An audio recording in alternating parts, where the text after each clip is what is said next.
Charm. I just hopped on to introduce my live with Maria Praena from Studio Artemy. Maria is the incredibly talented creator of the Fortuna Tarot, the Ethereal Orbs Oracle, and the Astro Soul deck, along with journals and other amazing things. So I'm just going to see if this will work a little bit better. There we go. Seems like it worked this time around. Fingers crossed. Yay, it worked!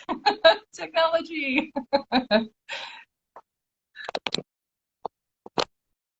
See, I can't hear you, unfortunately.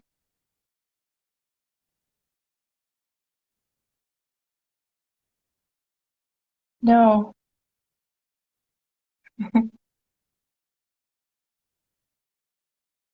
The wonders of modern technology. No, I don't know. Let's see, I'm not sure what's going on here. Now? Yes, perfect. Okay, Yay! amazing. I have some earbuds, and for whatever reason, my Bluetooth, more often than not, just doesn't seem to want to make friends with my phone. I don't know if it's that I have an Android and it's better with Apple. Who knows? I don't know. Yeah, But sometimes it's funny, like everything that works well when the day that has to work like might not work. So absolutely, that's always the way of it, isn't it? Thank you so much for joining me. I'm thank you so for having excited to me. So see excited for this. you. Yeah, oh my goodness. I am such a fan of all of your work. I have the Oh, decks and journals lined up here, and I'm just like, I'm so honored that you're joining me today. This is well, amazing. I am so thankful for this opportunity because I have seen like many of the talks that you have done and I love them. So yeah. Oh, amazing. Yay. So I guess to get started, I thought I'd go to the very beginning. What got you started working with astrology and tarot? Right. So it was actually, I think, 2016, late 2016, and when I fully entered like my astrological studies, or when I started my astrological studies, and I first made a contact with astrology rather than just tarot. Tarot just followed Mhm. after that. And for me, I could see like directly from there, like I could see the big connection that was between astrology and tarot. So like for me, there is no tarot without astrology. It's weird to say it. Like many people come to tarot and then they grow in astrology, but like the first contact that they make is with tarot. So Mhm. yeah, it was 2016 when I fully started. Yeah. Oh, fantastic. I can so relate to that because I started with tarot, but then I started dipping my toes into astrology. And through that process, connected with Anthony and Josh Yeah. from AP Astrology and the Astro Nerd, and we ended up collaborating on a bunch of challenges. Yeah. I And remember those it, days. oh my gosh, So yes, good. I know, so much nostalgia. But it blew my practice wide open in the best possible way, and now I can't see one without the other. Do you know what I mean? Like it's so intertwined for me, and both of those practices enrich each other so beautifully, and such a lovely blend. And I find the more elements I can incorporate into both of those practices, the more rich my readings feel and my practice becomes. That's really amazing. Yeah, It that's definitely wonderful. Yeah. strengthens the connection. Like it builds like a new foundation, I think. And then obviously like we're chatting about everything, but like Anthony's work is obviously amazing. Like, I love him, and he is the king of understanding, tarot and astrology. Like the way he sees everything is like amazing. So cohesive. I love it. Oh, Yeah. it's incredible. Yeah, his readings are Mhm. I getting solar return readings for the past couple of years from him. And that's actually how we connected. I booked in with a solar return reading Mhm. in 2020 and we just kind of went from there. But his approach is so lovely. I find with both of you, you present the ideas in a way that is very accessible for someone like me who is so new to everything in the very beginning. It was so lovely to be able to, like, the Astro Soul was my first real foray into working with astrology, and it was so great to have that tool to be able to build my practice from.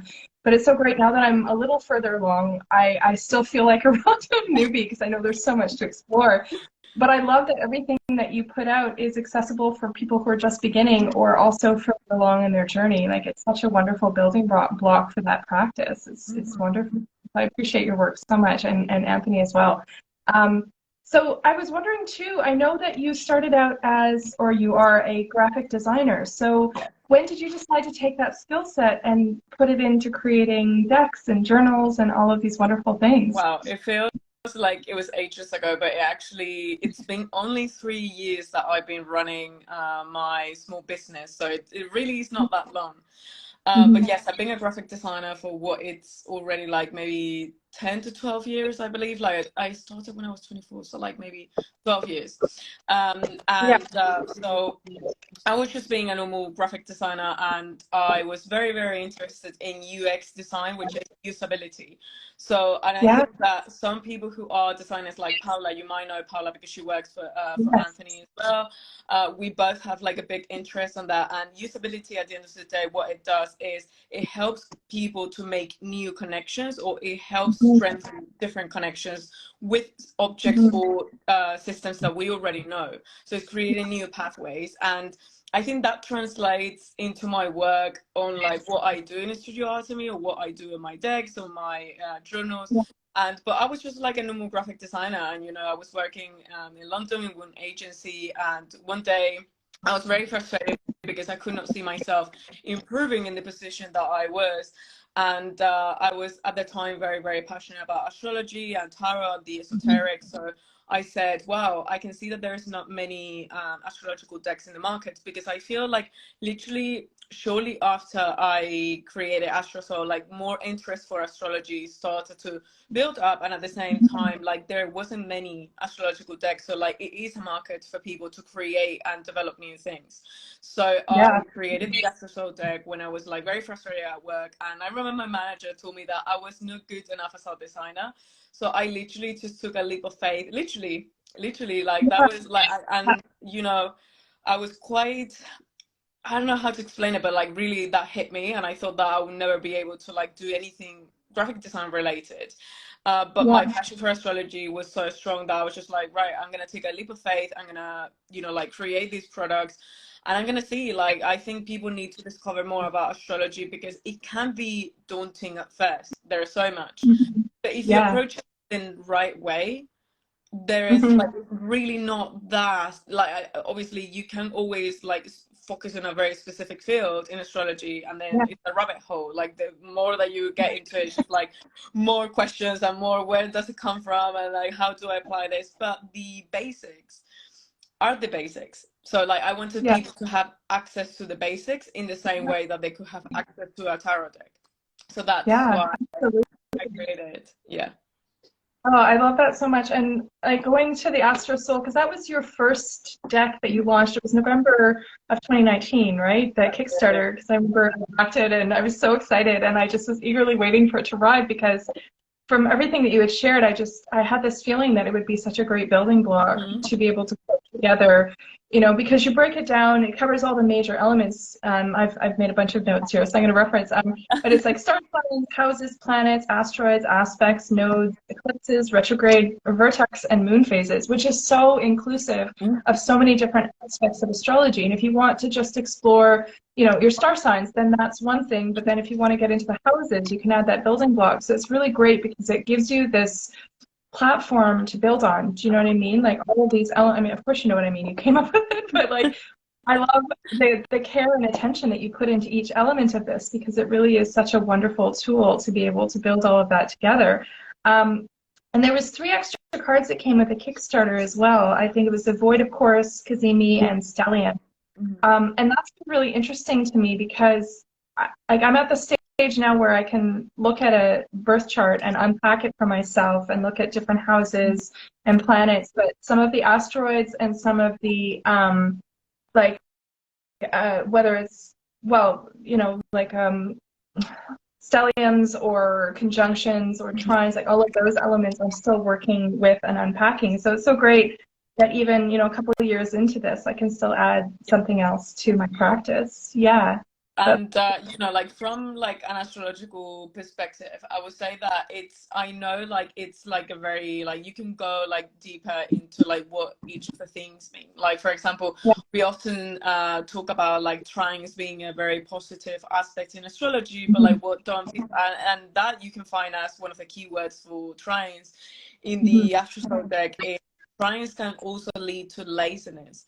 So like it can Yeah. be when something is so easy, we take it for granted, and then that's another level of the astrology. So I know like what you can find in the Astro Soul deck is like, for me, is good, but like it also feels like it's just the basics. Like you can, Yeah. it's a way to like help people connect with it, Hmm. or even like you know, like have flashcards, or even like if you want to like build like a chart or something. So Yeah. like yeah, many times I have thought like, should I expand it? But like maybe like, oh my god, like I don't know. I think like I will need like an actual book to go into Yeah. like each of the things. Yeah. Yeah, well, if you ever write one, I would absolutely love to read it. I mean, even this guidebook that's included is such a great starting point because you go into quite a bit of depth. Like it's a small book, but it's packed full of information, and it's really fantastic in terms of how much you actually cover here. So how did you determine what elements you were going to include and what things you were going to save for later or put aside for the time being? Like, what was that process like when it came to building the deck? Because you're right, like astrology, there's so much to explore, so it can be refining that can be a bit of a process, I'm sure. Yeah, that's I think like when it comes to decks specifically, people try to like, on a logical perspective, people try to come up with numbers that are like maybe like, you know, like 44 cards or like 46, or like the numbers that like kind of like make sense. But then Yeah. when it comes to the astrology, like there are elements that you might like as an astrologer you might never use. For example, Lilith. I know like is like something is an element because it's not a sign, it's like a mathematical point. So it's not like a planet like that you see in the sky. But it's an archetype that is there. Now, whether that is super relevant or not, I think for me to be able to give people like the maximum capacity of like what they could explore in astrology, and bear in mind that is very modern in astrology, Yeah. like not very much connected to traditional astrology, but I wanted to create like elements of both that could be there. So like it's a tricky one as to like how much you can expand, because again like the asteroids like are so many, but those are the main ones that you would use. Yeah. So it's just like, okay, what do people need to know? And then obviously planets, houses, signs. Obviously the signs are the only cards in the deck that they don't have a keywords on it, and then many people ask, oh, I was expecting maybe to find something about me. It's just like, no, you actually need a reading for that, because there is so Yeah. much I could not like.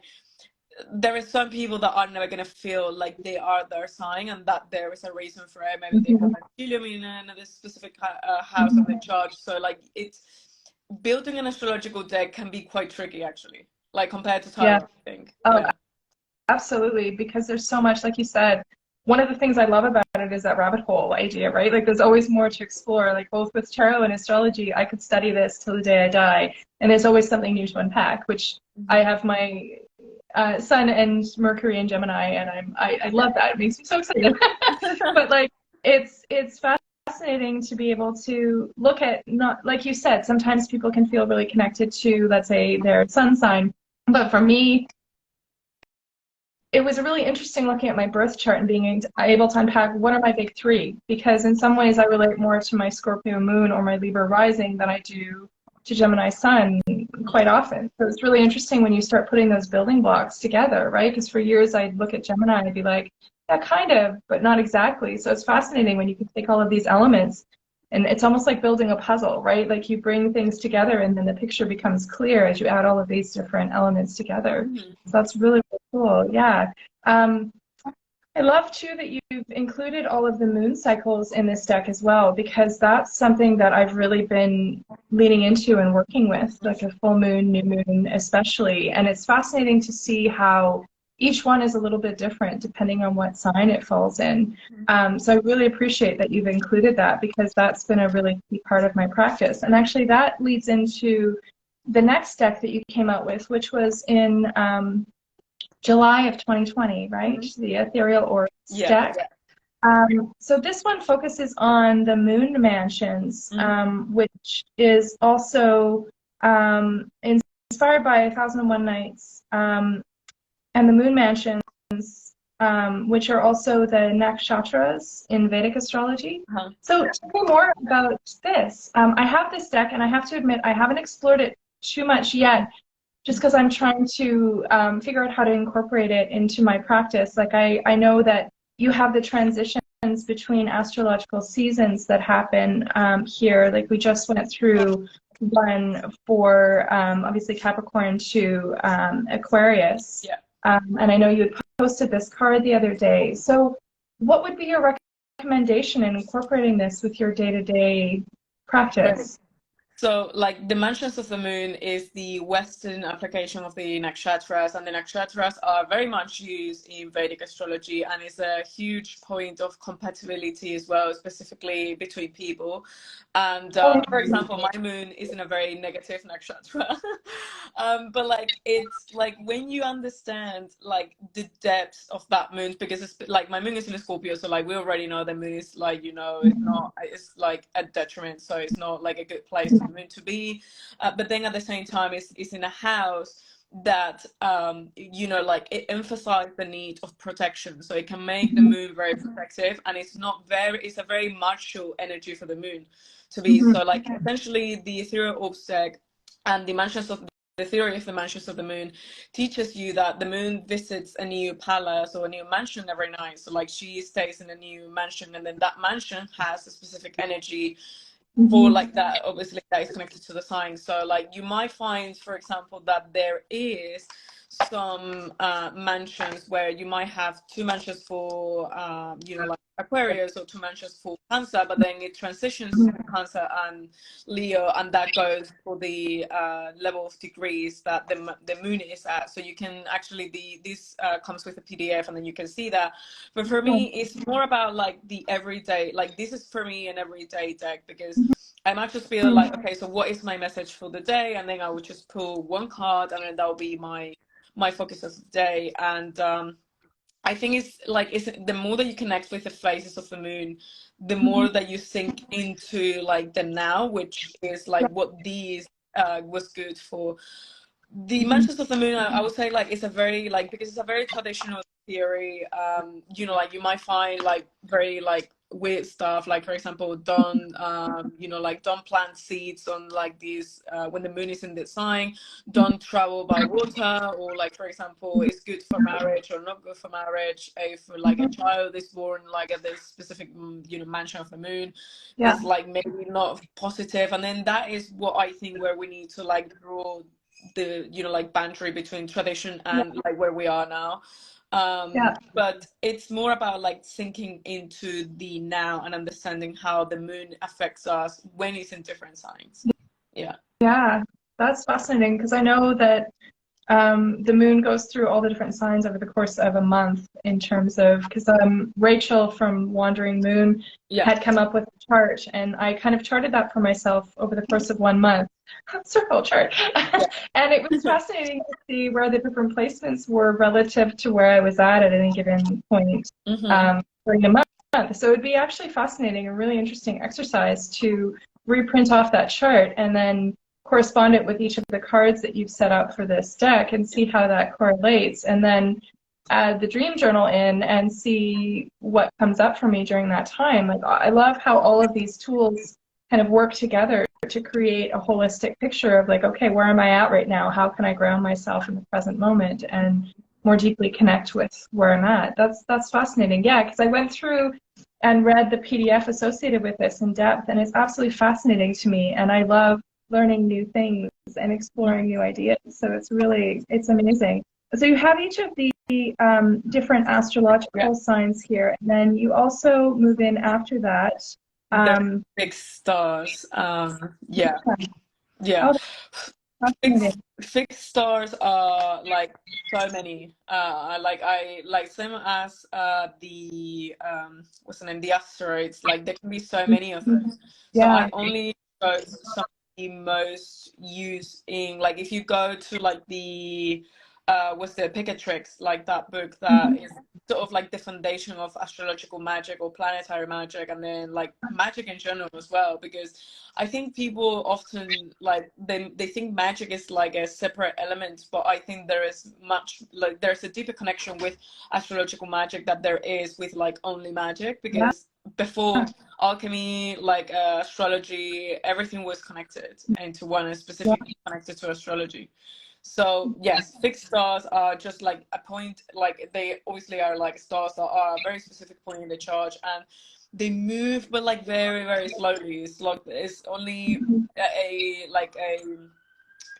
like it's only they only move because the earth continues to move, but it's not like something that is going to be like Mercury or the moon or even like the transpersonal planets like Pluto or something like that. So it's not Yeah. a point that is going to change, and they have like different elements. I in the past year in my astro reports for the full moon and new moons, I'll be focusing on the fixed stars, and it adds so much level to it adds like a completely different level of depth to the reading, because it Yeah. has different Absolutely. yeah. Yeah, that's fascinating. It's incredible when you can add these other tools, like we were talking about earlier with tarot and astrology, adding that extra layer brings so much depth to the practice. And then you start looking at some of the mansions of the moon and all of these other little elements and cross-referencing them. And it creates this really fascinating picture that adds so much depth to your understanding of yourself and the world around you. And I don't know about you, but the more I ease into moon cycles and seasonal cycles, the more I'm able to be present, like you said, in the day-to-day moment, which with all the distractions that we have every single day, it's kind of nice to have those grounding points to bring us back to center, right? Like it's lovely. And I Yeah. feel like it's important, like when you are creating things that are specifically for me connected to the moon, that you channel the energy of the moon, which is like being intuitive. So like so many people might see this deck as something very complex, like, oh my God, like the mansions of the moon, never heard of that. But the reality of like all the purpose of the products for me is there's no need for you to know about the mansions of the moon. Like you don't need to know anything about astrology, because you're gonna have like a message in the card, and then that can be like a guidance for you for the day. You can be like, oh my God, so like I understand now why I feel this way, or like why something might come up, and it's connecting, it's strengthening that intuition that comes from it. So I think like that's something that like it's maybe makes this deck a little bit different than Astro. Like Astro will be like connecting with astrology, but this is more about connecting with that inner intuition that connects, like is related to the moon essentially. So yeah. Yeah.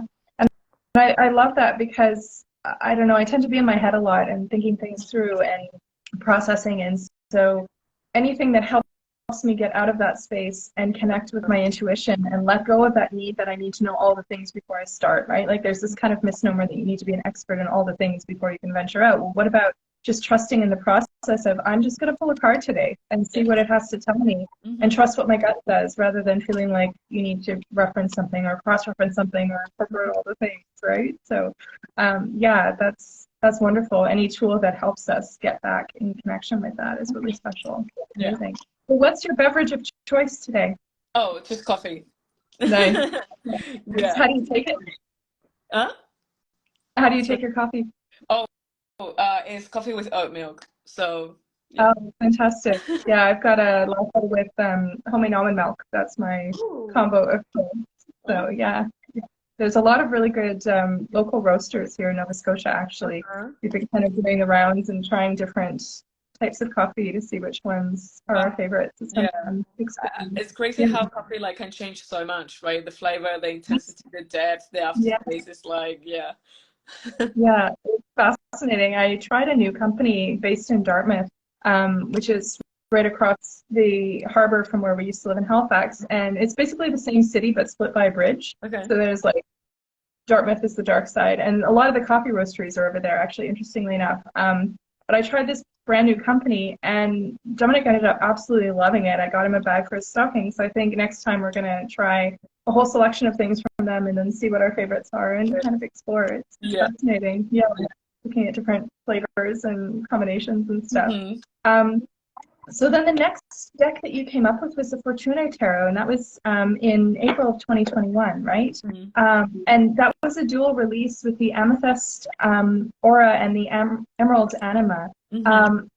this deck is so special. It's I love all of the different elements that you've included, because there's numerology, there's astrology, there's symbolism, and I love that you've renamed a few of the cards too. Like the Fool card is now the Seeker, which is so amazing. And yeah, so what was the process like in putting together this deck and re-envisioning the names of some of the cards? And I know for the courts as well, it's the Princess, Prince, Queen, and King as well, which I think is a slight reference to the thought system. And yeah, because with the naming and stuff. So what was that process like of creating the deck? Yeah, so like I actually it's funny because you might just see like a new deck popping up, right? And there's just like, oh, there's a new deck. But by the time when I launched the Fortuna deck, this is the Emerald version, I was working on this project for already like a year and a half, or like almost 2 years. Like between like me thinking the idea, like envisioning what I wanted the tarot deck to be, to like actually, you know, like designing every single card. That there is like obviously a lot of cards. There is like 79 cards, so it's one extra. Then there is writing the guidebook. So like it is a long process, and I like there is so many decks nowadays, and like I think it's fantastic because we can have such a wide variety of like different applications of tarot. For me, what was important in creating the Fortuna Tarot deck is to elevate people's perspective about what tarot can be, using astrology, creating new connections and creating new pathways. So like you are going to have the level of tarot that is something that you might have learned before, or you're new to it, like it depends on your level.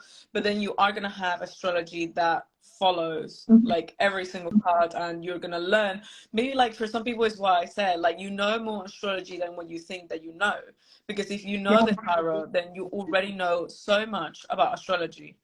Not in like the very formal sense, like I am an astrologer, but you are going to know so much about each different one of the archetypes that there are in, you know, like in the tarot deck and in astrology. So yeah, and it was important for me as well that there was a balance in between like the feminine energy and the masculine energy, not like, and you know, like it goes into like many different levels, but that's one of the reasons why I like decks that are only like there's no people, there is no like, you know, sex involved, like there is no anything, it's just like the divine feminine and the divine masculine, so yin and yang energies. And yeah, so I love that. Yeah, it creates a really nice kind of neutral base to work from, right? Because I find when there's a lot of people depicted in decks, sometimes that image can relate to what you've thought of that card, and sometimes it doesn't. And, you know, in some cases, it can be an interesting perspective on it that opens up, you know, how you see the card, but in other ways, it can kind of push back against how you understand it to be. So it can be kind of distancing. Whereas with the images that you've included in here, like I absolutely love the Empress and Emperor, because you get the feel for those archetypes, but it's like it's alluding to it. It's not like a concrete, this is what the Emperor is supposed to look like, this is what the Empress is supposed to look like. Oh, and if you ever read the Lunar Chronicles, this is exactly how I see Levana. It's the YA series that I think I may have mentioned. It's kind of fractured fairy tales. It's looking at the first book looks at Cinderella as a cyborg, and it's in the future, and it's like, yeah, there's a lot of different things. It's interesting, but one of the main characters, I always think of her when I see this, just because she's always wearing these draped things. It's wonderful. Neither here nor there, but yeah, and you've got the Oracle, the Hierophant, which I absolutely love. And I also love the connection that you made between, because there is a direct connection between the Devil and the Lover's card. Yeah, they reflect each other really beautifully, and I love that so much. I think that connection is so important, especially if like if you see the deck through the lenses of numerology as well, which is like another part or another level. Something I would have like to explore a bit more, but like this is something I tell everyone, that I might come up with another like a separate book for this, because my original draft were like 400 pages for the guidebook, and the guidebook is already like 200, and it really is this thick. Like so many people come to me saying I don't own like a guidebook that is so thick. And even Yeah. like the box had to be made custom to fit Yeah. the guidebook. I love that So you've got the yeah, keyhole in it too for unlocking knowledge. That's so amazing. yeah. Yeah.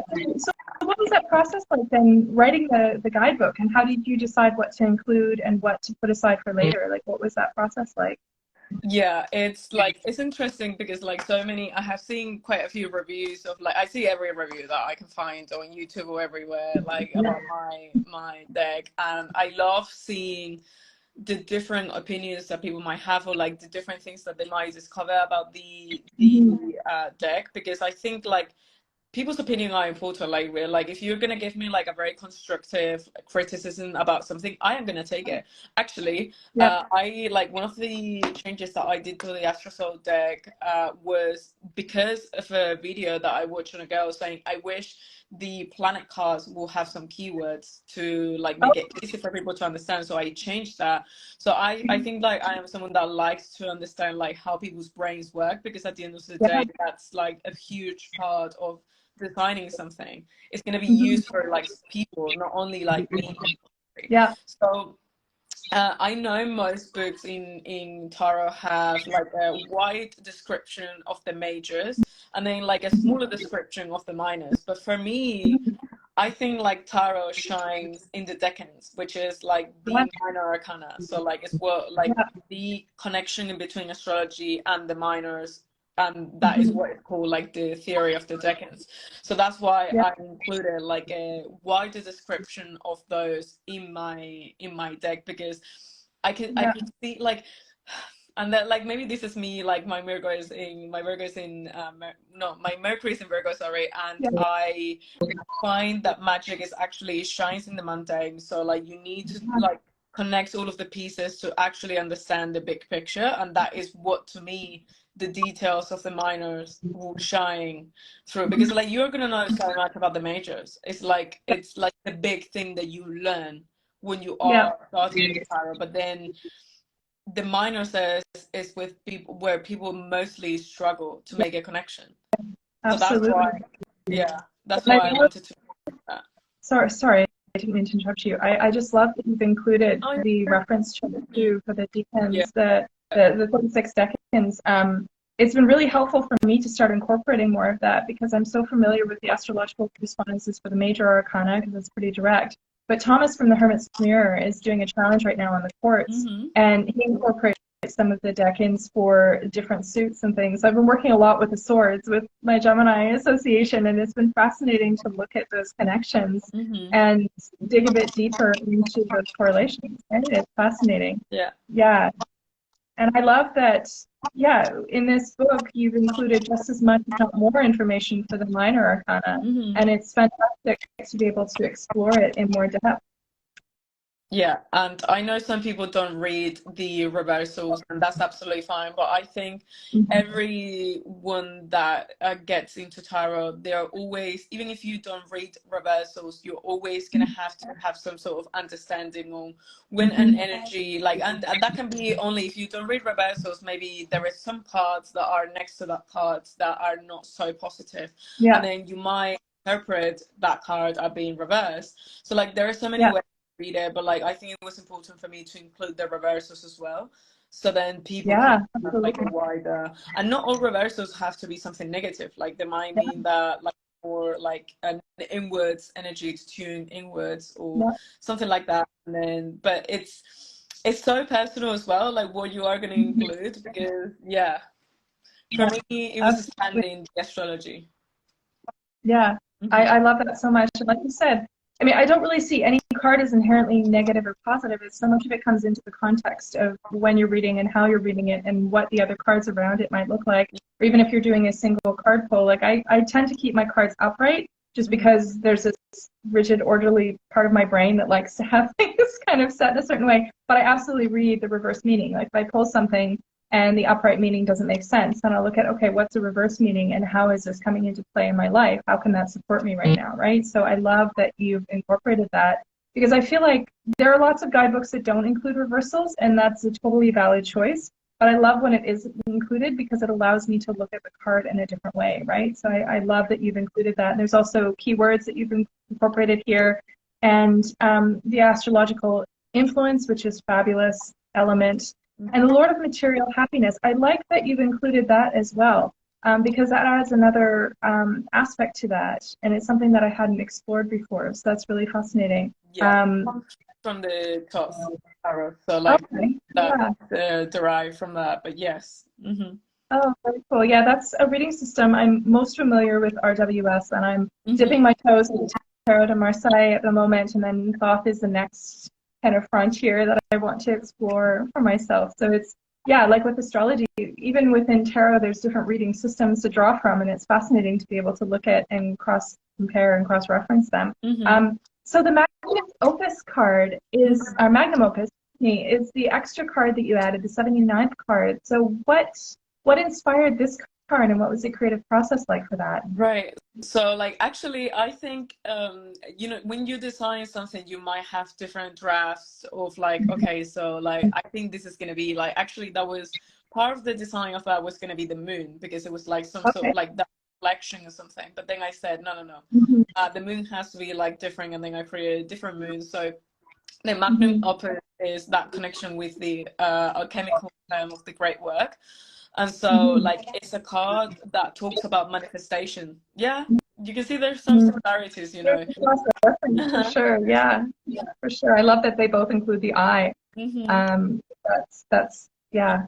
So the Oh, very, great very work, cool. I think we often connect, like we often think of manifestation as something very positive, but sometimes what I tell to people is the power of the mind is so big. We can actually, when you think so negatively about something, Mhm. it's like you can even make yourself into believing, or like making yourself into believing that something is true when in reality it's not. Like, and this card speaks about that power of like understanding how the mind works, and then how to reclaim that power back to us. So if we see that we are projecting negative thoughts about ourselves or a specific situation, this card might come up as like a sign of, how am I thinking lately? Am I like connecting with my intuition? Am I being like realistic about things? Am I like manifesting or believing things that are actually not connected with who I am, and it's something Yeah, that someone else thinks about whatever else? So yeah.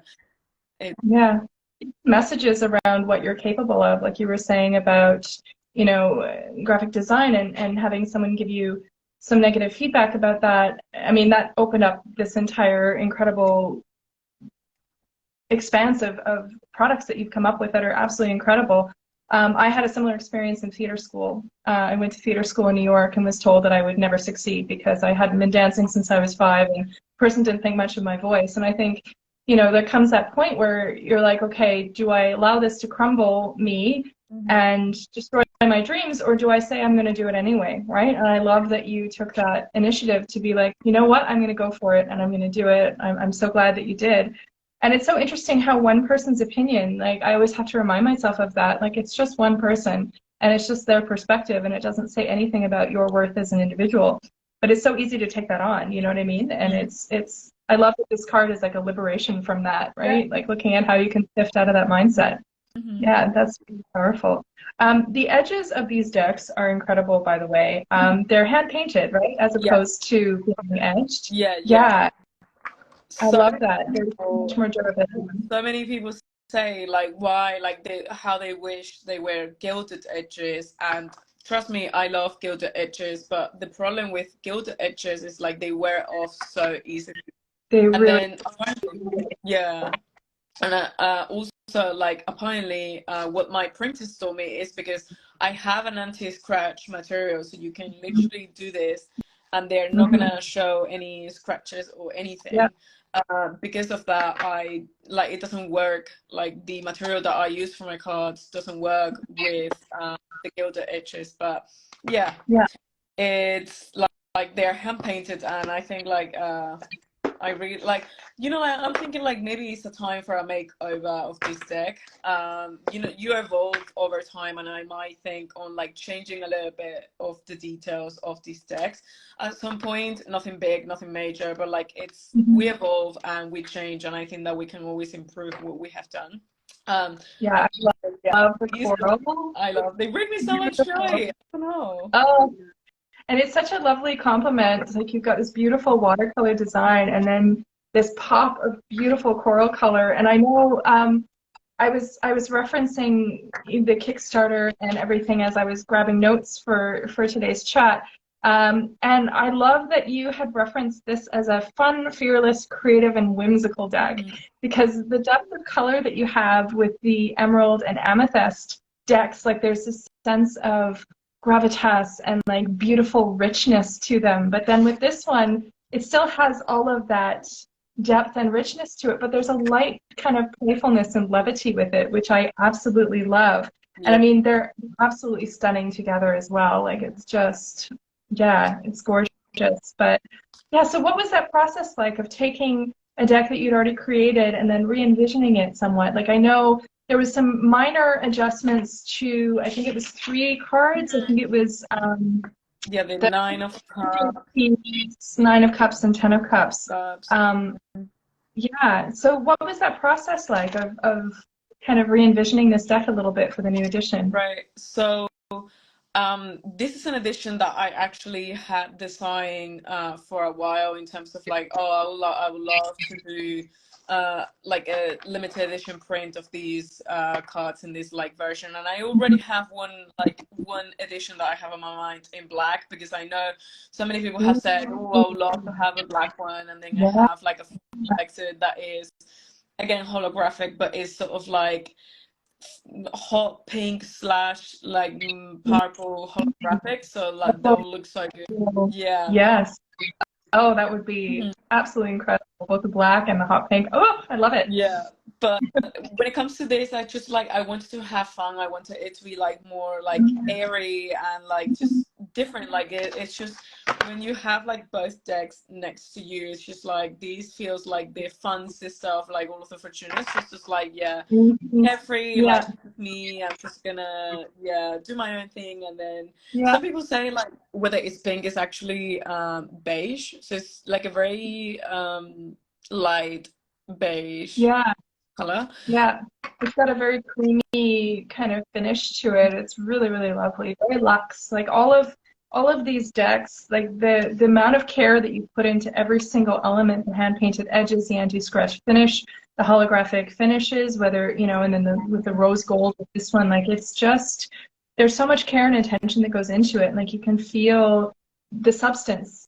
Do you know what I mean? Like they're really, but then they're still really lovely to shuffle. Like they shuffle quite well. Like sometimes with the rose petal finish, it can be kind of hard to shuffle, but that's not at all the case with this. I don't know if it's the anti-scratch finish or whatever, but they shuffle really beautifully actually, which is really nice. Yeah. Yeah. It's like and then I know like indie decks are way more expensive than when you can find on Amazon as well. But for me, for example, like if you buy a tarot deck from me, unless that you give it to someone or like that you use it for many, many years and you really, really shuffle with it, like it's not going to, like it's very durable. And that is because I really invest a lot of the money into the productions to make it like use it for with very high quality materials. These Yeah. cards are like the core black casino paper. I think it's the best like paper that you can find. So like all of that adds into it. But like what I want is people to have something that they can treasure, like for as many years, or even like pass on to other people. Yeah. So like that's why I prefer to invest on the quality of the products and then do like a Absolutely. Yeah. smaller production.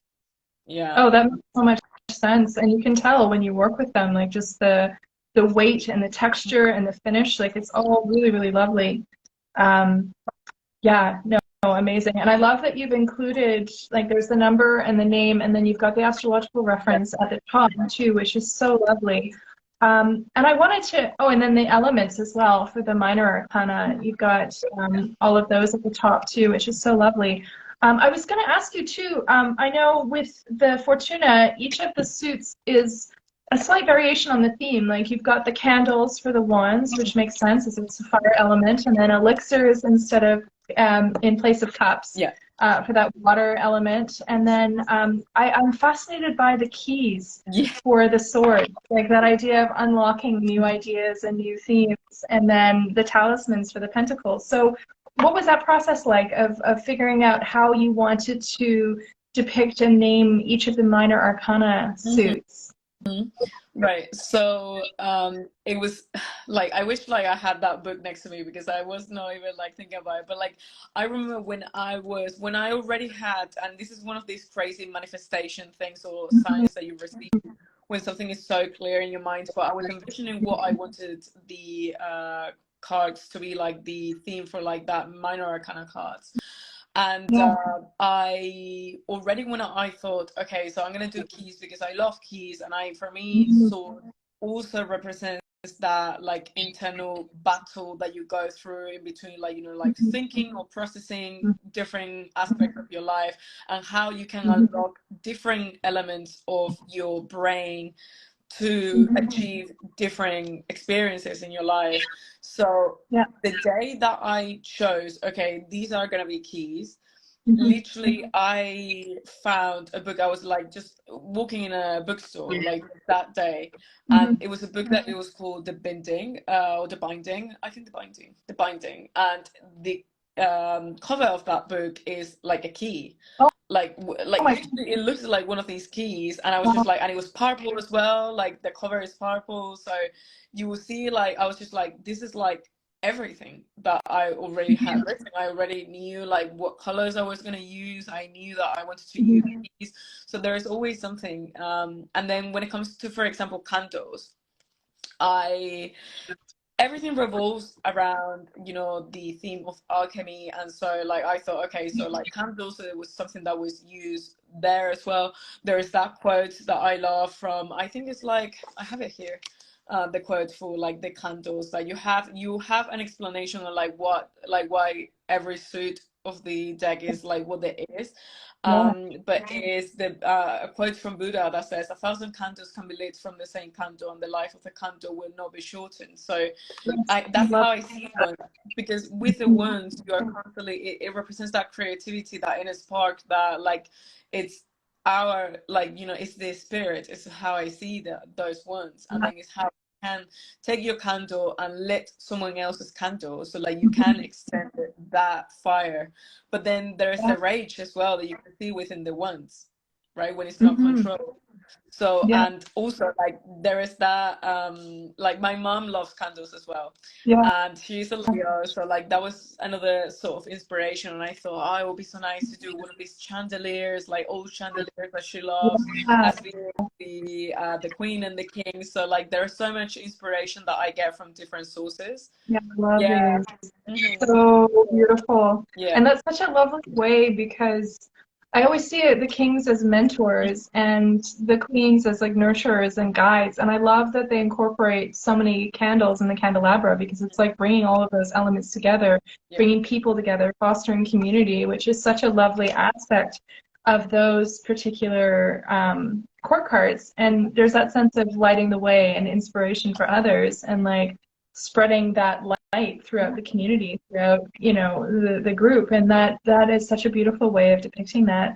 Yeah. I love the swords as keys, because I find, I mean, I have a fair bit of air, lots of Gemini, lots of Libra rising, Hmm. and I'm in my head a lot, and sometimes the sword suit, for the word, it can seem a bit sharp and a bit cutting, and Yeah. I resisted it for a really long time when I started my practice. But when you're envisioning it as a key, you're opening doors and you're creating new understanding. And so it's such a Yeah. wonderful way of incorporating those ideas in a way that feels, for me, often more accessible and more yeah, opening something up rather than restricting it, right? Because you look at the Three of Swords and it can feel restrictive. The 9 and 10 can sometimes be intimidating. So I love that idea of like opening something up rather than closing it in, right? Like that's Exactly. such a beautiful approach. Or maybe you And then you also right. have, Maybe oh it's something that you want to lock in a specific, yeah, like something like, okay, I'm done with this, I am gonna close that yes, door, right? So yeah, like it gives that possibility of like it not being a conflict, but rather you welcoming a new experience, or then choosing to not to accept that in your life anymore. So like I think the whole idea as well with this deck was to like not label things as good or bad, but just allowing things to be for what they are. And then I am someone that, like I always say, our obstacles are our teachers. So like it's, for me, like it's the same, for example, as the Seven of Swords being like a card that represents, you know, like being like, you know, robbed or like a loss of like resources or things like that. But for me, it's a card that represents when we are disconnected from ourselves, because it's the moon in Aquarius. So it's that very logical energy of Aquarius being like, you know, with the energy of the moon that is very intuitive. It's like when we are not managing our resources properly, or when we are feeling distracted, and so like we lose that connection, and then we're vulnerable. We can lose time, we can maybe miss an opportunity. Like there is so much of like not prepared. But yes. Yeah, that's fantastic. I love looking at the numerology of cards too. Ben Jolivet, Tom Benjamin Tarot, has a wonderful series of books actually, and he looks at the numerology because he bases it on the Tarot de Marseille, which is of course the pip base, which is reflects this as well. So you're looking at, you know, what do all the aces represent, right? It's new beginnings, but how does that energy change throughout the suits, right? So you have this idea of the numerology, right? Like fours are stability and structure, and like when you start unpacking tarot through that perspective, it opens up a whole new realm of exploration, right? Like you can start seeing the sevens as something a little bit different, instead of, like you said, the Seven of Swords, something that's kind of hidden or deceitful, or, you know, this theft. How can I work with this number and this suit in a way that supports me, and in a way that brings my awareness to something that needs further care or further nurturing or further exploration, right? It makes it feel in some ways much more expansive and accessible than one specific kind of interpretation, right? And I love that so much. So elixirs, what was the inspiration behind that, not between? Yeah, I think like for me the elixirs is more about like how we are constantly creating different potions in terms of like what our emotions are, you know, like and our emotions fluctuate so much. Like something that makes us like really happy, maybe if we continue to like obsess about that and then do it as so much more, then we will lose connection with what it is. So it's like that concoction of elements that we continually create in the, like, you know, like in everything that we do, and it's just like that connection with our deepest, you know, like the deepest aspects of ourselves, but then how we can create things that makes us like feel different things, you know, like it's more like, I think that's probably the suit that is the most connected with alchemy, I would say. Yeah, absolutely. I love that so much. And I love that you've used talismans for the pentacles as well. It feels I have these two with me. Oh, amazing. Because it can be like, I think that like, and this is when one of the suits that might be the trickiest for people to understand, because talismans is not the same as pentacles. And although like it looks like it's a pentacle because it has a rounded shape or like a form, then when you go into the court cards, you will see something that is completely different. You know, the Princess of Talismans, which is a page, is a ring, diamond ring. There is a reason for that to be. And then some people are confused that this is a sword. The King of Talismans is a sword. It's the only sword that there is in the deck. So I don't think it's that confusing, because you're not going to find any other swords. But swords are connected to the mind. And for me, pentacles, even in the traditional, very traditional tarot system, represent the connection between the mundane and the spiritual. It's like that bridge in between both, and then how like what we see here is a reflection of what is above, and then we cannot, like when you connect the material and the spiritual, knowing that we are physical beings, we need to live in this world, even we are physical and then spiritual as well, but we live in the physical world, so we cannot forget that we need, you know, like we need to be in society, we might need to work, we might need to do other stuff that maybe are not like spiritual things, but how Yeah. like magic is in the mundane, and then how can we find different ways to connect to our spirituality through the mundane. So that's, like I something that love you that. would see in the talismans. Yeah. Yeah. And it feels very protective. Like talismans, I always see those as symbols of protection. So it's like creating that bridge, but also creating a safe space for you to engage in that process, which is so lovely. Um, yeah, that's amazing. So the Prince and Princess, that was inspired by Thoth. And you had also mentioned, I think, in the guidebook about bridging or drawing a connection between divine feminine and divine masculine and creating that connection point. So what was the decision process for shifting from page and knight to princess and prince? Right. Like, A little bit. right. So I just feel like in the Rider-Waite tarot, like it has like that maybe very traditional, and then I could have gone to something being even more neutral. But like the point of this deck is not neutrality, and that's something that I absolutely love. And I have seen people doing amazing jobs, like Threads of Fate, for example. The decks are gender neutral, and that's absolutely fantastic. And I think we need decks that reflect that. For me, what was important is that both the masculine and the feminine are balanced. So it's Yes. a yin and yang. So we can see through like masculine elements how there is feminine contained in those, and in the same way, like masculine, there can be feminine. So like feminine, masculine. So there needs to be like both need to coexist in Mm-hmm. equal parts for it to be balanced. So, and Yeah. that is like putting in the descriptions. So even though it's not like a neutral deck in the sense like there is no no femininity or masculinity, you will see it in the court cards when you go to the king. It says kings in tarot do not necessarily represent a man, but rather the qualities attributed to the divine masculine archetype and the yang active energy. This type of energy is inclusive and is experienced fully and simultaneously between men and women, or like any,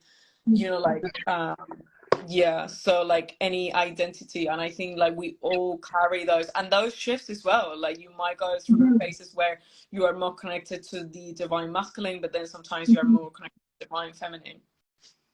Absolutely. And I love, like, when I first started studying tarot, some of the traditional associations with court cards, that it's somebody who has red hair and is this specific age. I found that really distancing for me. It wasn't until I started unpacking the court cards as archetypes that I could personally relate to. Like, we all have a bit of a King of Swords in us. We all have a bit of the Queen of Cups. At different points, we access different aspects of those court card archetypes. And it's really powerful when you can start internalizing some of that for yourself. So, like, what aspect of myself do I need to explore today? Like, we're working with Thomas's challenge. The Knight of Swords has come up a lot for me. And it's interesting because that's a card that I tend to resist, I think, because my brain is constantly in motion, right? So it's like part of that energy. I need to kind of balance it off a little bit. I tend to reach more for the cups for that sense of balancing than the pentacles, although you can go either way. But yeah, it's so interesting to start to unpack, okay, well, why do I feel challenged by this archetype? What does it have to teach me? How can I grow through working with it, right? So it's amazing when you can start seeing yourself in all of those kind of court card structures, right? It's really powerful. That's really, really cool. So then in the major arcana, you have the Oracle for the Hierophant. And I know that this is a card that a lot of folks can struggle with because of religious connotations and kind of the hierarchical traditional representations, especially in the RWS. So what was your thought process behind the Oracle? I love that as a word to kind of describe that. Right. And especially like I feel like for people, that are starting to connect astrology with tarot, like sometimes, like you're a tarot, say, and then you find the like the oracle in my deck, which is like the Hierophant, and it's just like, oh my god, I don't relate to these archetype at all, because it's just like very like religious, maybe put me off.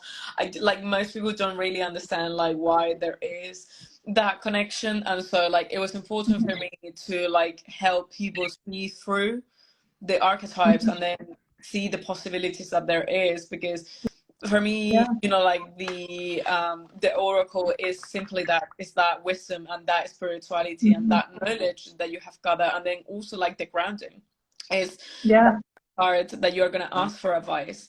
So I think that was like big for me when it comes to like changing some Yeah. of the archetypes as well. The seeker, for example, is the fool, and for me, you know, like we are the ones that are looking for answers. So it was important for me to depict someone in the reading and the reader as well, because it's like both the reader and the querent are represented in that card, and it's like we are both in this journey. Whether you are reading for someone, you are being, you know, like helping the seeker to find the answers, and then like it's constantly shifting both aspects. Yeah. So yeah. Absolutely. No, I love that so much. And there can be certain connotations that are associated with certain words, like the fool, right? Like that's something that has been used in a derogatory context in a lot of ways. And so if you're coming with preconceived ideas about what certain words mean, sometimes it's nice to take a step away from that traditional reference point and, okay, yeah, I can relate to the seeker. I can use that as part of my practice, right? I love the Fortuna as the Wheel of Fortune too. That's really amazing. Yeah. It's not just a circle, it's like this beautiful ellipsis. And it's, yeah, that's lovely. And there's that sense of balance too that can be associated with the Temperance card as well, which is really, really lovely. Yeah, this is awesome. I'm just, oh, and alchemy for Temperance. Yeah, alchemy. Speaking of that, yeah, I love that so much. That was the card that I was talking about not long ago, and it was interesting because until like it's not often that I see that card for myself, but when you see like Temperance, a lot of people see it as like that kind of like balance, a healing, and funnily enough, it shown like that card showed up in a negative, like so much like in a negative like well in a negative context in a reading for me, right? And it made me think, okay, so what can be negative about this card? And it is like for me, and that's the reason why I changed it to alchemy as well, is like sometimes we might have done something that has worked for us, and then we continue to do it until it stops working, and then that card symbolizes that we need to get back into alignment. Something is not working anymore. So how can we change things? And it's a process as well. It's not something that might click right away. When it does, we're going to be like, wow, okay, now I understand. So it's that card of wisdom as well that is connected with Sagittarius. So like, yeah. Yeah, that sense of checking in and realignment through shifting what needs shifting, right? Which is such a big part of that card, because I think like the automatic reference point is, oh, you know, Temperance, it's about balance, but it's not just about balance. It's about, okay, where am I out of balance? How can I shift this so that things come back into alignment, which is really amazing. I absolutely love this world card, the universe. I love that you've included the sun and moon components, and the universe seems so much more expansive than the world, right? You're taking it out of the stratosphere, you're incorporating all the things, right? And that's, again, it feels to me like that nod to astrology too, right? You're not just looking at our planet, you're looking at, or your world, you're looking at something far beyond that. So what was the process of creating this like? Right. So the world or the universe in my deck is the card that is connected to Saturn. I absolutely love working with Saturn in astrology. It's one of my favorite planets. And from a traditional perspective, Saturn was the latest and the, you know, like the last planet that you will see with a naked eye. So it represented sort of like that end of like the world that back then people will be able to see or connect with. So it was important for me that I created something like even more expansive, because you know Saturn is everything. It's the bridge between like what has been and where we are, like the ability to like understand the whole process that we come from, that is like what the world is as well. Before you enter a new chapter in your life, you also have to like, you know, look back and see like all of the trajectory and understand, oh wow, I'm at the end of it, but like who I'm at now compared to who I was. So yeah. Yeah, absolutely. I love that facilitates that sense of building on what's come before in order to prepare you for the future. That's amazing. Yeah. Yeah. And then in addition to your decks, you also have a really incredible line of journals as well.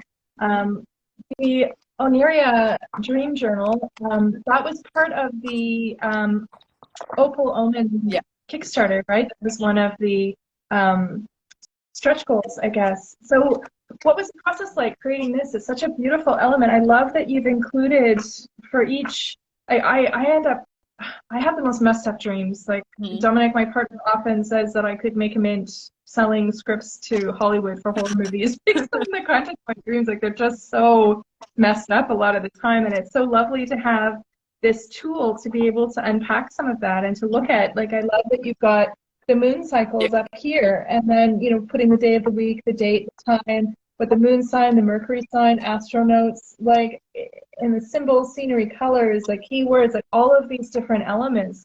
It's so helpful for being able to unpack what happens in the dream and then how that fits in the context of what the moon cycles and astrology are doing at any given point. Mhm. It's such a beautiful, like I've seen tons of dream journals Yeah. before, but there's never been anything quite like this that brings all of these different elements together. Mhm. Yeah, what was the process like of figuring out what you were going to include, how you were going to structure it, Right. all of that? So Oniria was like a very special project to work on because I am someone that has a very hard time remembering her dreams. So like it's not something that I could have created myself only. So I had my guinea pigs that were like mostly Pisces. So like them like Anthony, Jenny, Paula. Paula is Pisces rising. Then Tammy as well. You might know her as well. I essentially sent copies of the early drafts of what the Oniria Dream Journal was going to be. And I asked them, this is something that you do a lot in UX design. That's something that we talked about, like what my roots program are and everything. So you need to understand the user experience to see how people are going to take one product. So like Mhm. that was my time where I was just like, okay, tell me what are the things that you do when you dream, and then when you want to record a dream, what is important to you? Yeah. Most of the people, what they do is they first take note of the keywords. Like for example, there was a green tree, and then there was a cat, and then there was like a woman, like like tall, like short woman, or like whatever, like this man, or there was a crossroad, like things like that. So then you are gonna have, like, compared to the dream journals, you are gonna be able to take whether this is like first person, whether you are an animal, whether it's a new dream, it's a recurring dream, it's like a lucid dream. So like you have so many different elements that are gonna allow you to first take note of like what that dream was, and then like you have space for the dream. And then also, like for me, I think like dreams, like people often think that dreams is something that you need to, like, they need to have a meaning. And from my studies, when it comes to like dream interpretation and astrology and everything, dreams are also like a way the brain has to release emotions as well.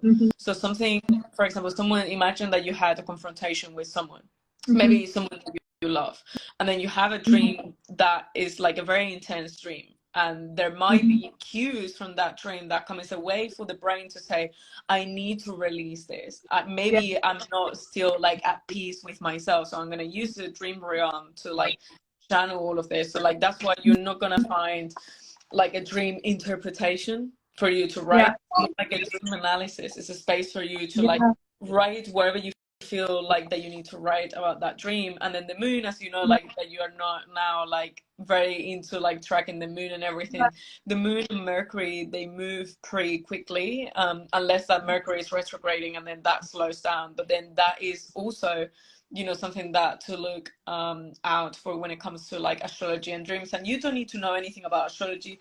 This even has like a table with traditional connections to the planets and the different, Yeah. whether there's objects, animals, settings, colors, everything. So you're gonna be able to see, okay, it's interesting that I'm having this dream when Mercury is in a sign that is ruled by the sun, for example, like in Leo. So there is so many different levels, and the idea is to use the energy of those, Mercury being the conscious and then the moon being the subconscious. Yeah. Mhm. Well, and I love that you've included not just the symbolism, but then also information on dream tracking, the moon and her phases and the subconscious, sleep hygiene and rituals, because that's so much part of it too. Like I deal with a lot of anxiety, so I have a lot of like 3 a.m. wake ups, and sometimes that can be the result of a dream or it can be the result of something else. But it's really interesting to be able to look at some of those practices, like what's going to help me wind down at night, what's going to help me get back to sleep if I end up waking up in the middle of the night, right? Like all of those things are amazing. Yeah, and Insomnus, Veritas, and Dreams There Is Truth, Why Do We Dream, Nature of Dreams. And then the section on Mercury, the mundane and hidden symbolism, like all of that is so powerful, and it's so Yeah. such a great tool for being able to unpack some of this. Like I know I've had a few dreams where, you know, if there's someone who's no longer in my life, I'll have a dream where I resolve things with them in a way that would never happen in reality. But it's like my brain's way of, like you were saying, like processing that, okay, I'm not quite resolved with this. So how can I do that for myself in a way that feels safe and accessible, right? Like it's really, that's amazing. Yeah. Yeah, it's such a beautiful journal too. Like the same level of care that you put into everything else is so evident in this too. Like it's just such a beautiful book. Like all of the, yeah, and the finish of the holographic foil, and like, yeah, it's just beautiful.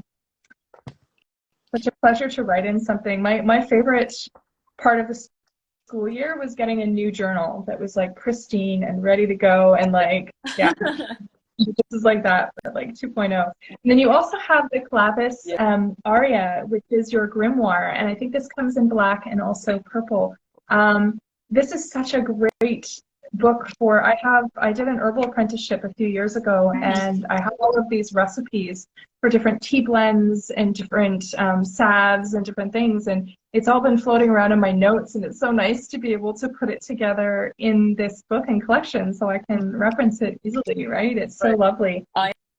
Actually, yes. So like I know like and this is something that you like whenever you create a product, there's always a level of risk because you like I wanted to create like plain journals, if that makes sense, but I also wanted to own something that was a little bit different. And so maybe next year, because this was my first time creating something that is not like a theme journal like the Astralis or like the Oneria, but like I wanted to create something that was like a plain journal but then include both like a white page, blank page, and then a rule page next to it, so then you can have both of the both worlds. But like some people, you know, like they might find, okay, so I like having everything being rule pages or like everything being blank pages. So I think next year what I will do is like, because I can see so many possibilities. I'm using my Mystic Purple hobby to record my spreads and my readings for the year. So I'm always creating spreads for the account, and then I'm like, okay, so I'm gonna do my readings on here, and then on this one I am planning on using this copy in the same way that you said about like recording, you know, like tracking herbs and the connection to astrology, because at the end of the day, you can use a white space to stick some herbs and then, talk about them in the other one. So. Yeah, no, that's so beautiful, because I don't consider myself a visual artist. Again, with that negative feedback, I had an art teacher in grade 11 give me some negative feedback. So I'm like, I'm not a visual artist. Oh. But I've started dabbling in that again, and you know, I have the first tattoo that I got is my sun, moon, and rising, and I did it as a sigil, and it was so liberating to create something. I mean, it's a simple sketch, but it was something that looked on the page like I envisioned it in my brain, and so now I'm giving myself space to start to sketch, and even, you know, putting the recipe that I have a feminine energy, heart energy tea that I make, and then I have another dream tea that I put together for my kids for winding down before bed.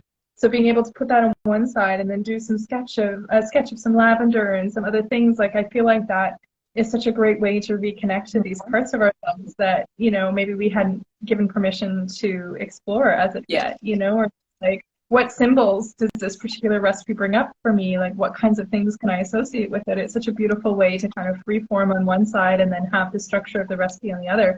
And again, with tarot spreads, being able to map that out on one side and then write any kind of details about your personal messaging that came from that is so powerful.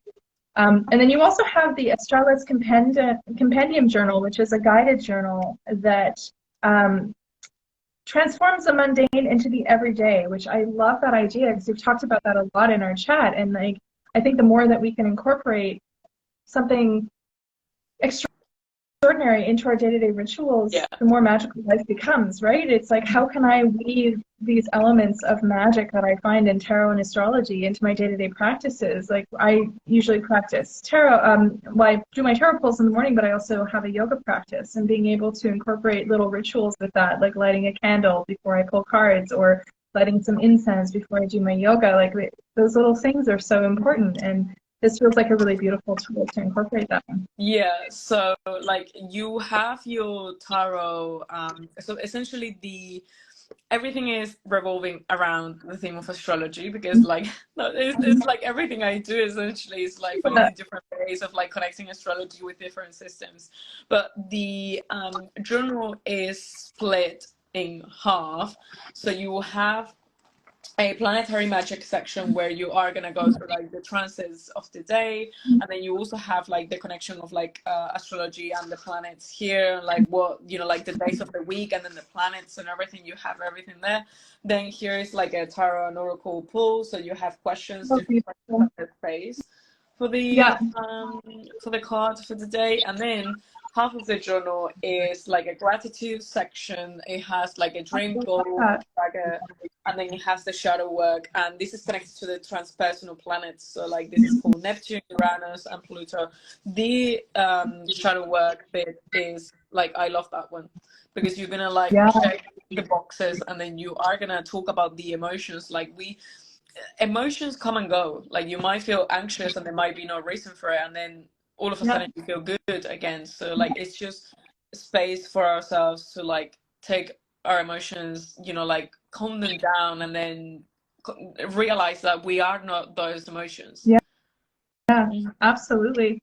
It's been fascinating to me to follow along the different moon cycles and to see, like, I was born under waxing gibbous at close to the full moon, and it's fascinating to see how much more comfortable I am around full moon cycles than I am new moon cycles, although there's the odd new moon cycle that feels really good, or the odd full moon cycle that doesn't feel so good. And it's so fascinating to cross-reference that with the astrology that's happening, and to really notice how much my emotions are associated with moon cycles. And you know, the tides are governed by the moon, and so, you know, we're 70% water, more than that. And so why, like, my partner Dominic is very scientifically minded, and he's very open to my tarot and astrology practices, and he's very supportive, but he doesn't really understand it because he's looking at it in a very different way. But like, I make that argument a lot, like, how can we not be impacted by it, because we're mostly made up of water. If it can impact the tides, and it can impact us. And it's been so liberating to start tracking that for myself and be like, okay, well, this emotion is coming up because of this full moon in Cancer is bringing up all the things for me, right? And so it's liberating to be able to recognize that I am not my emotions, and that it's being impacted by something outside of myself as much as it's internal, right? And that's amazing. Yeah, that journal is such a beautiful tool to be able to unpack all of that. And that shadow work component is really important too, right? Because the things that we don't engage with and we don't navigate are still going to be there, and they may come out sideways. Whereas if we're able and have the capacity to engage with it, that can be a very liberating process, right? Yeah, that's amazing.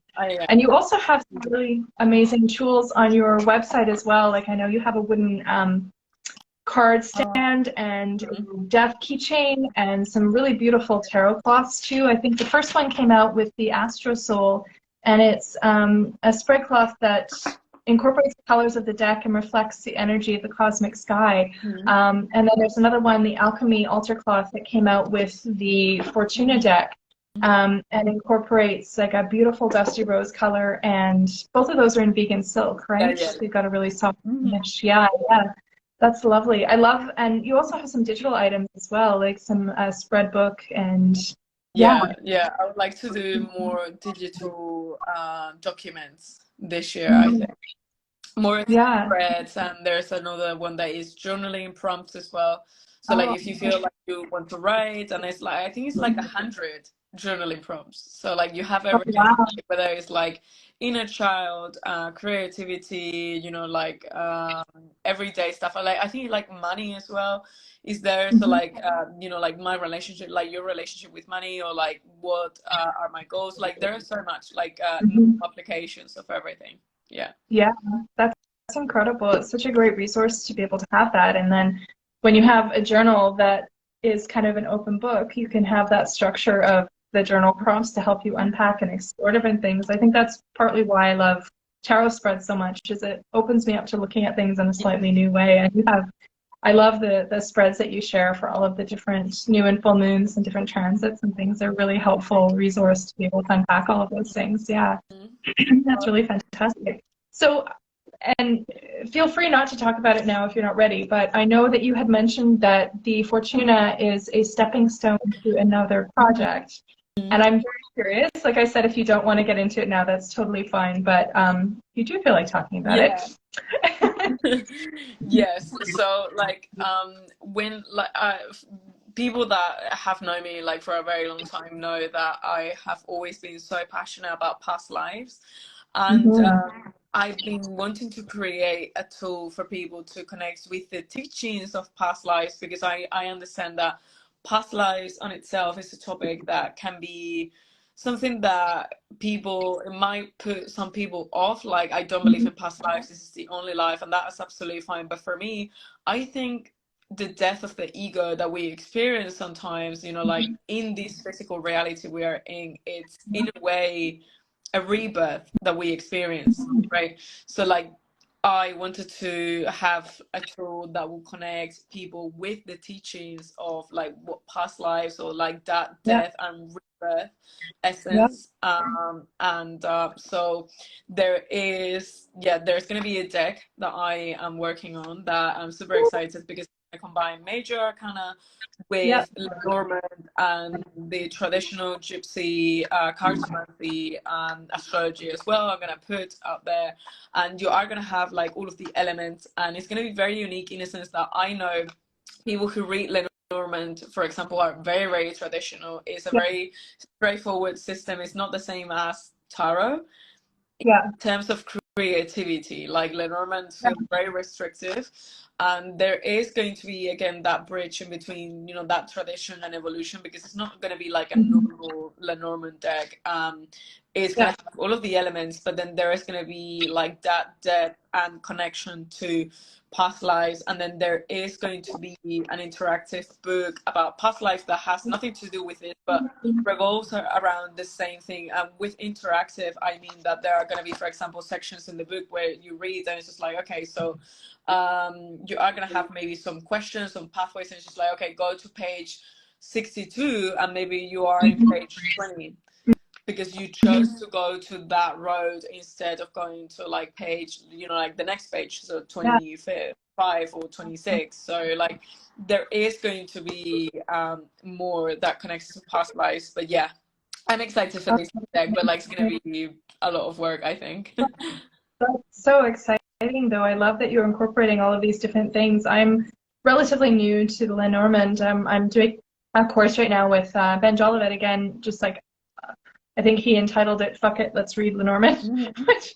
is so great. And he's taking a more relaxed, kind of fluid approach to that reading system, because it can be very rigid and there's kind of more determined meanings and kind of outcomes and combinations and things. And it's nice when you can take an existing structure and open it up a little bit and see, how can I play with this? How can I take the seriousness and the rigidity away and open it up to make it more expansive? And that whole idea of exploring past lives is fascinating to me. I am so excited, because that's something that I feel like there's a few tools that you can incorporate into that, but there isn't anything that I've seen that specifically focuses on that. And I love it so much, because I don't know, I've met certain people in my life and it's like, I just met you, but I feel like we know each other. And to me, there feels like there's more to it than just a chance meeting, right? And so being able to unpack some of that and explore some of that is really fascinating to me. Oh, that's so exciting. Yeah. Yeah, that's absolutely fascinating. So I think we're nearing the end of our time together. So where can everyone find you? I know there's the Studio Art of Me website. There's also Instagram. Are there any other spots that you wanted to mention where folks can find you? No, I think for now, like those are, well, there's the astrosoul.co on Instagram as well, where I post mainly Yeah. about astrology there, and then obviously my website, and then I send bi-monthly newsletters for free to people with astrological Yeah. forecasts for their full moon and new moon, and that is for now. Yeah. Well, that's lots. Your newsletters are fantastic. I look forward to receiving them so much. They're always such a great perspective on the new and full moon cycles. It's really, really great. Yeah. Well, thank you so much for joining me. This was an absolute pleasure. I've been looking forward to this so much. I love everything that you create, and it's been fascinating to be able to explore all of the details of everything with you. I really appreciate it. Oh, thank you. Yeah. Thank you so much for having me. Oh, yeah. It's my absolute pleasure. Yeah, so definitely check out Maria's website and her Instagram accounts. There's so much, you create so much amazing content that follows all the different cycles and moon cycles, astrological cycles, and transits. And it's fascinating because that's one aspect that I'm still very much a newbie when it comes to astrological transits and how they play into my own personal charts. It's been really interesting following along with some of that and learning to kind of gradually unpack some of that. It's really great. Yeah. That's wonderful. Well, thank you again, and I hope you have a wonderful rest of your weekend. I think you're a bit ahead of me. It's currently noon here, and I think you're coming up to 4. Yeah, that's great. Well, thank you again, and enjoy the rest of your weekend. And for anyone tuning in who wasn't able to make it for all of it, I'll be posting this on my IGTV, so you can follow up with it later. Okay. Thank you. Thank you so much. Bye. Bye.